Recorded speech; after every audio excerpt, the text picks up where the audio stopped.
Hello, everybody. It's Professor Ken, and it's February 9th, and I didn't go through everything that I needed to go through in order to teach you what you need to do to the problem sets. But over here, this is my dog, Eddie, and that's my dog, Bella. Her head got cut off a little bit. Oh, she heard her name. Okay, so I'm going to share my screen, and I apologize for the barking. I'm home. I'm going to share my screen so you can see what's going on.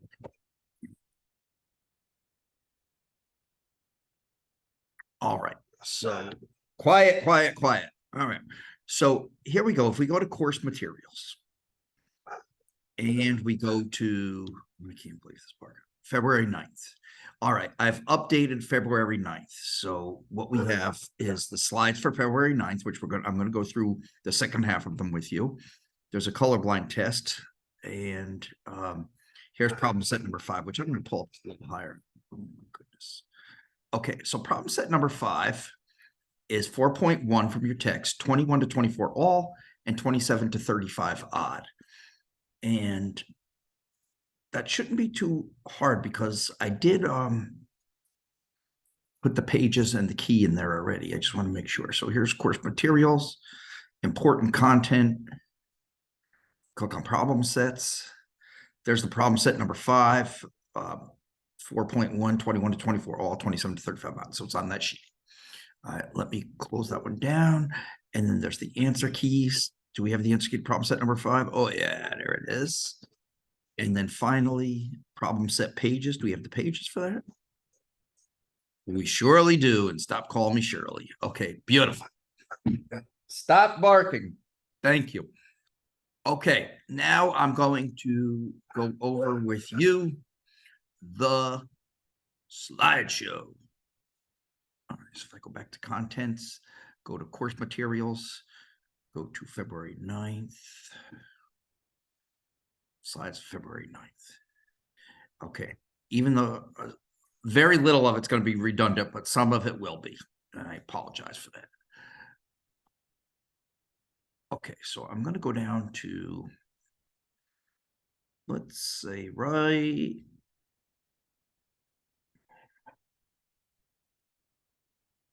here. And we'll do a slideshow from the current slide. Okay, write the sample space for gender if a mom has 3 children. And we did that in class, but I'm going to do it again just so we can answer these. Woo! I didn't want to do that. So it would be, I'm trying to get, okay, here we go. Boy, boy, boy. And then I'll do 4 boys, 4 girls. Those aren't 6s, those are girls. And then boy, boy, girl, girl, boy, boy, boy.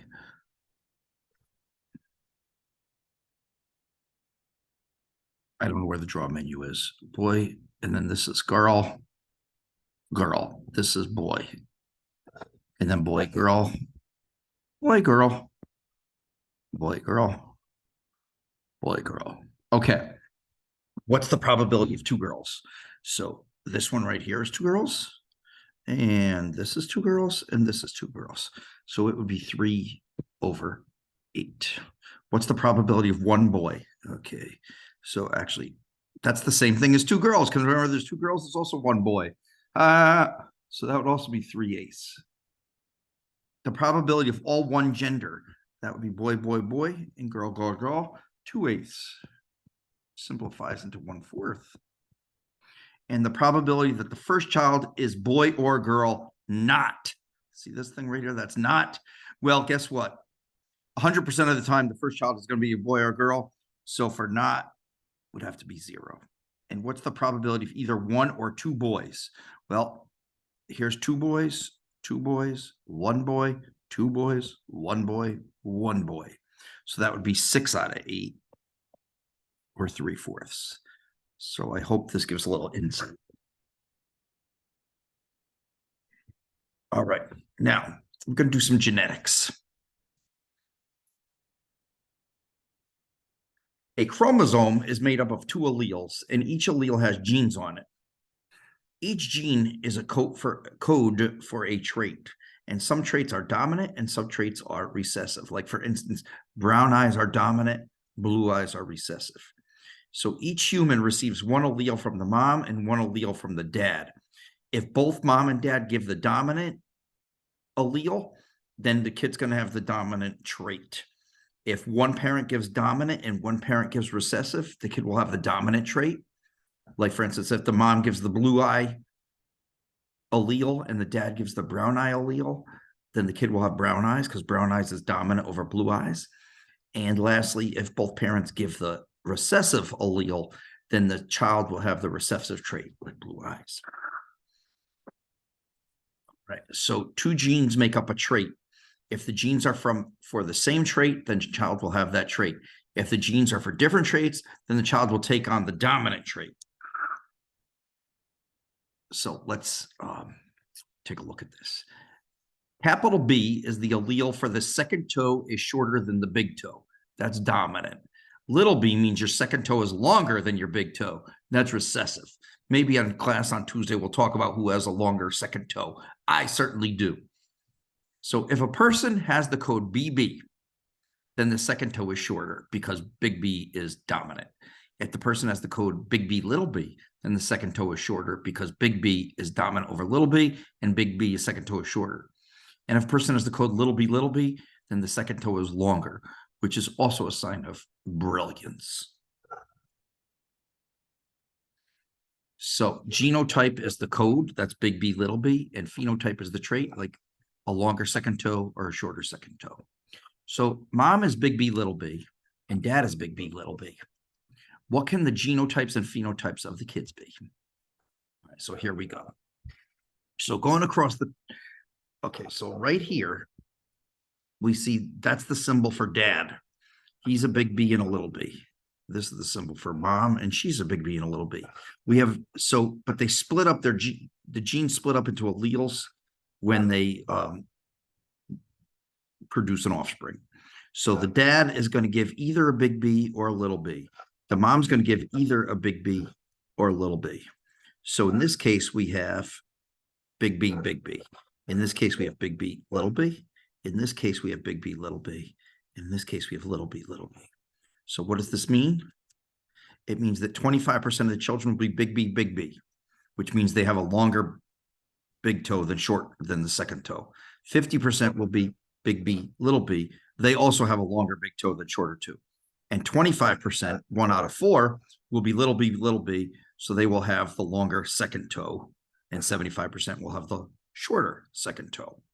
So I hope that makes sense to you. We call this a punnet square. I love punnet squares. They're so much fun. Okay. So you can see my nose. My nose is called the pug nose. Kind of turns up a little bit.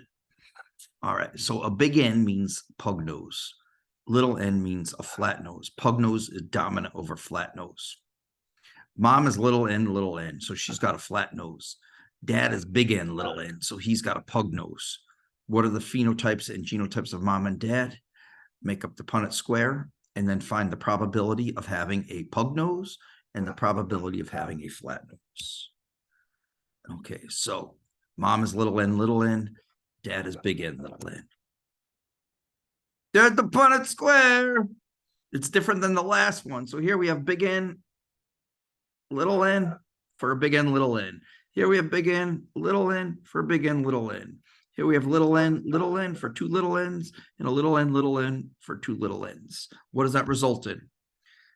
Okay, 50% will have pug noses. That's these two over here on the left, and 50% will have flat noses, these two over here on the right. Okay, an X chromosome is the female chromosome. It has genes. The Y chromosome is the male chromosome with no genes. So the woman's genotype is XX, and the man's genotype is XY. There's no such thing as YY because the woman's XX. So let's take a look at Punnett square for sex or gender. I'm going to use the terms interchangeably because I don't really know the difference, but I should. Do you think I need to get my eyebrows plucked? Anyway, so the woman is XX, the man is XY. Here's the Punnett square. So we see on the left, that would be a girl. In the top upper left, lower left is a girl, upper right is a boy, lower right is a boy. So we would see that 50% of offspring will be male and 50% of offspring will be female. All right. So baldness is a sex-linked trait. Now remember, the Y chromosome does not have genes on it. So big B means the kid will grow up to be not bald, the poor thing. And little b, they'll grow up to be bald. Not bald is dominant over bald. What percent of children will be bald if mom has the not bald and bald genes and dad has the not bald and the Y? So mom is not bald and dad is not bald. Okay, let's take a look. Okay, so dad is giving X big B, Y. Mom is giving X big B, X little b. So here we have X big B, X big B. Here we have X big B, X little b. Here we have X big B, Y. Here we have X little b, Y. So this one right here is going to be a not bald girl.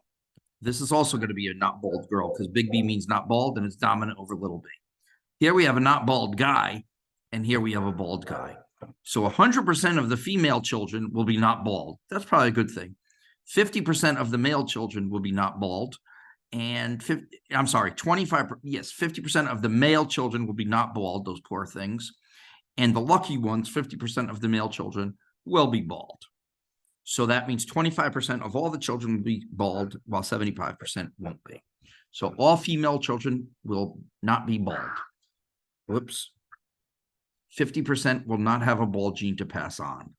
50% of male children will be bald. 50% will be not. So 25% of all children will be bald. These right here. Okay. So now you have more than enough information to do the homework. You have these slides, you have the key, and you have me. All right, everybody. I'm going to stop the share. This is Professor Ken signing off, and I just want to show you. Well, here's my barker. Okay, so now you're not so barking, are you, Bella? That's Bella. Okay, everybody, have a nice day. Bye-bye.